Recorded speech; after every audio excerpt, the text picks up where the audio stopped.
श्री शिवाय नमस्तुभ्यम हर हर महादेव।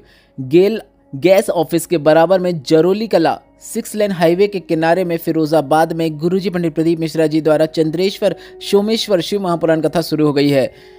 यह 5 दिवसीय शिव महापुराण कथा है जो कि 14 से 18 अक्टूबर तक आस्था और यूट्यूब के माध्यम से दोपहर के 1 बजे से 4 बजे तक देखी जा सकती है। आज की कथा में गुरुजी पंडित प्रदीप मिश्रा जी ने नवंबर में होने वाली आगामी 2 शिव महापुराण कथाओं की तारीखों की जानकारी दे दी है। काफ़ी अच्छी बात है क्योंकि काशी में शिव महापुराण कथा हो रही है। अगर आप काशी जाना चाहते हैं तो यह सबसे अच्छा आपके लिए अवसर होने वाला है। इसके साथ ही कल मतलब शरद पूर्णिमा की विशेष तिथि है 16 अक्टूबर को। गुरुजी पंडित प्रदीप मिश्रा जी ने सभी से शरद पूर्णिमा में एक नया उपाय करने को कहा है। उपाय कैसे करना है, कब करना है, शिवलिंग के किस विशेष स्थान पर करना है, उससे आपको क्या लाभ होगा, उसकी संपूर्ण जानकारी आपको इस वीडियो के अंत में प्राप्त होने वाली है। आज 15 अक्टूबर दूसरे दिन की चंद्रेश्वर सोमेश्वर शिव महापुराण कथा जो कि फिरोजाबाद में चल रही है। इस कथा में गुरुजी ने कुल 13 उपाय पत्र और उपयोगी जानकारियाँ दी हैं। सभी की जानकारी हम आपको इस वीडियो के माध्यम से दे देंगे। अगर किन्हीं कारणवश आपने आज की कथा नहीं सुन पाई है तो पूरी कथा का रास्ता तो आपको इस छोटे से वीडियो से प्राप्त होने वाला है। कल के वीडियो में हमने आपसे एक प्रश्न किया था कि धन के देवता कुबेर की धर्म पत्नी कौन है, तो इसका सही उत्तर है भद्रा। आज के वीडियो का प्रश्न इस प्रकार है कि यक्षों का राजा किसे कहा जाता है। आपके ऑप्शन है यम और कुबेर।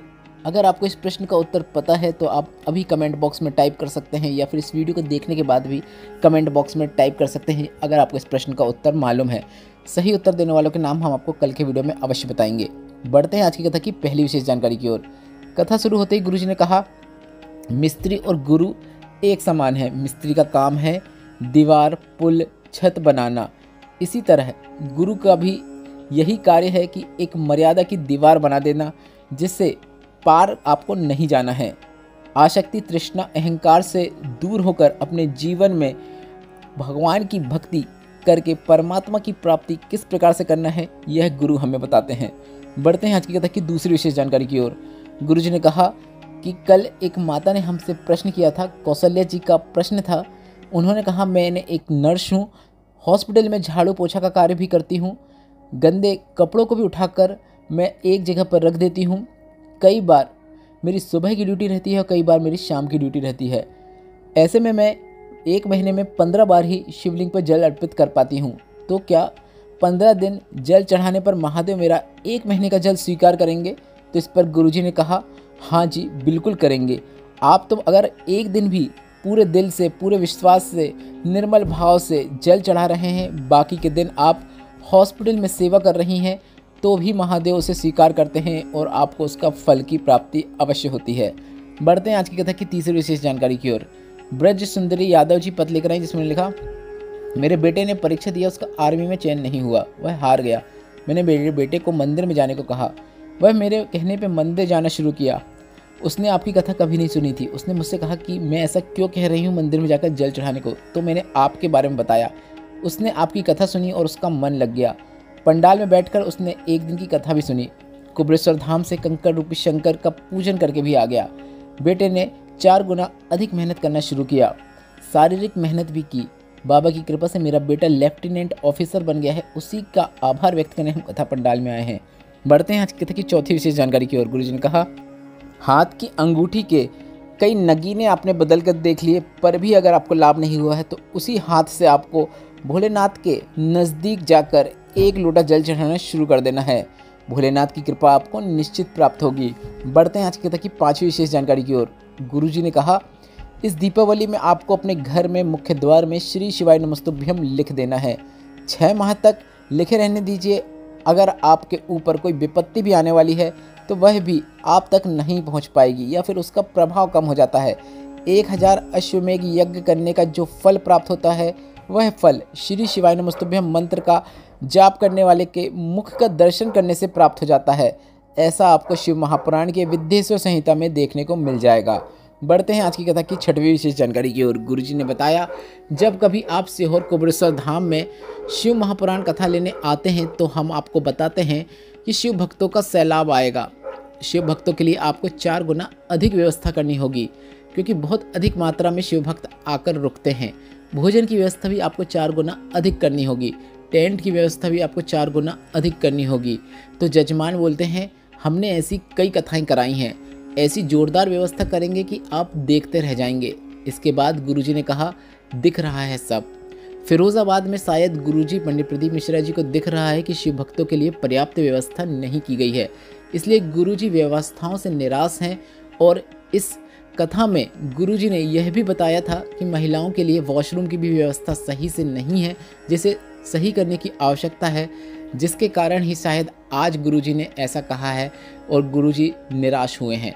बढ़ते हैं आज की कथा की 7वीं विशेष जानकारी की ओर। गुरुजी ने कहा, फिरोजाबाद अखंड सौभाग्य प्रदान करने का कार्य करता है। फिरोजाबाद में चूड़ियों का निर्माण होता है, चूड़ियाँ बनाई जाती हैं और आज भी इन चूड़ियों को बनाते समय यही कामना की जाती है कि जिसके पास भी है कांच की चूड़ियाँ जाएँ, उसे अखंड सौभाग्य की प्राप्ति हो। बढ़ते हैं आज की कथा की 8वीं विशेष जानकारी की ओर। भावना जी पत्र लेकर आई, जिसमें लिखा, मेरी शादी के कई वर्ष निकल गए थे, संतान का सुख नहीं था। मैंने टीवी में कथा सुनना शुरू किया, सफ़ेद आंकड़े की जड़ का प्रयोग किया, सीहोर से रुद्राक्ष लेकर आ गई, रुद्राक्ष वाला जल का आचमन करना शुरू किया। बाबा की कृपा से संतान की प्राप्ति हुई है, उसी का आभार व्यक्त करने हम कथा पंडाल में आए हैं। बढ़ते हैं आज की कथा की 9वीं विशेष जानकारी की ओर। गुरुजी ने कहा, केवल मनुष्य ही ऐसा होता है जो सुख आने पर अटक जाता है और दुख आने पर भटक जाता है। बढ़ते हैं आज की कथा की 10वीं विशेष जानकारी की ओर। शिवानी जी पत्र लेकर आए, जिसमें उन्होंने लिखा, मेरे पति की सरकारी नौकरी नहीं थी, प्राइवेट नौकरी थी, वह भी छूटने की नौबत में आ गई थी। समस्या इतनी आ गई थी कि कुछ समझ में नहीं आ रहा था क्या करें क्या नहीं करें। मेरे पति को मैंने शंकर भगवान के मंदिर में ले जाकर वहाँ पर जल चढ़ाने को कहा, साथ ही शंकर भगवान के मंदिर में साफ सफाई करने को भी कहा। इसके बाद एग्ज़ाम देने को कहा। मेरे पति ने ऐसा ही किया। 2017 में पति ने एक एग्ज़ाम दिया था और हमने मंदिर में सेवा करते 22 दिन ही हुए थे।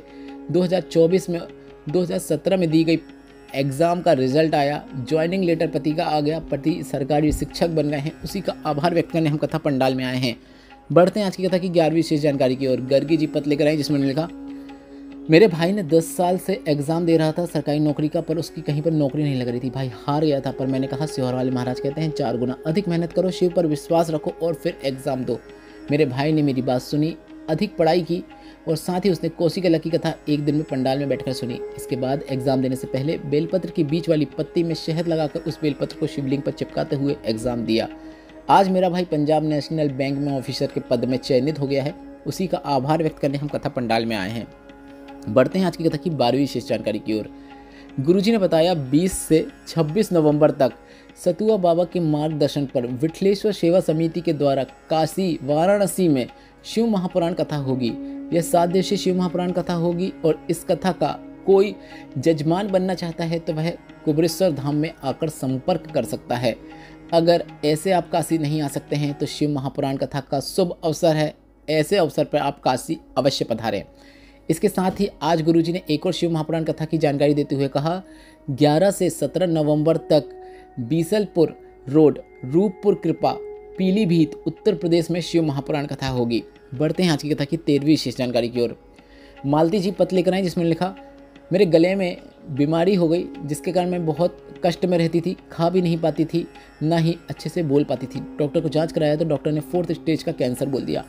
हॉस्पिटल से बेटा घर लेकर आया क्योंकि डॉक्टर ने 1 से 1.25 महीने का समय बोला और अब कुछ नहीं करते ऐसा कहा। तभी हॉस्पिटल के किसी व्यक्ति के कहने पर मैंने पहली बार आपकी कथा सुनी। मंदिर में जाकर जल और बेलपत्र चढ़ाकर उसका आचमन करना शुरू किया। मैनपुरी की कथा पंडाल में बैठकर सुनी। शारीरिक कष्ट बहुत अधिक था, इसलिए सिर्फ 1 दिन की ही कथा सुन पाई। मेरे कीमो हुए और कीमो के बाद डॉक्टर ने कहा कि आपका कैंसर समाप्ति की ओर है, उसी का आभार व्यक्त करने हम कथा पंडाल में आए हैं। बढ़ते हैं आज की कथा की 14वीं और अंतिम जानकारी की ओर। गुरुजी पंडित प्रदीप मिश्रा जी ने सभी से इस शरद पूर्णिमा में एक विशेष उपाय को करने को कहा है। गुरुजी ने कहा, आपको यह उपाय शरद पूर्णिमा के दिन आप शाम को भी कर सकते हैं, रात्रि को भी कर सकते हैं। गुरुजी ने कहा, अगर किसी को काया से संबंधित कोई बड़ी समस्या है, काया संबंधित कोई भी परेशानी है, तो आपको यह सरल और आसान उपाय 16 तारीख को मतलब शरद पूर्णिमा के अवसर पर करना है। आपको एक बेलपत्र लेना है, एक दूर्वा लेना है और एक चावल का दाना लेना है। जलाधारी से जल जहाँ से नीचे गिरता है उस स्थान पर आपको एक बेलपत्र, एक दूर्वा और एक चावल के दाने को समर्पित करना है। किस स्थान पर करना है हमने आपको वीडियो के माध्यम से भी बताया है। बेलपत्र को आपको खड़ी रखना है, मतलब बेलपत्र की डंडी नीचे की ओर होना चाहिए।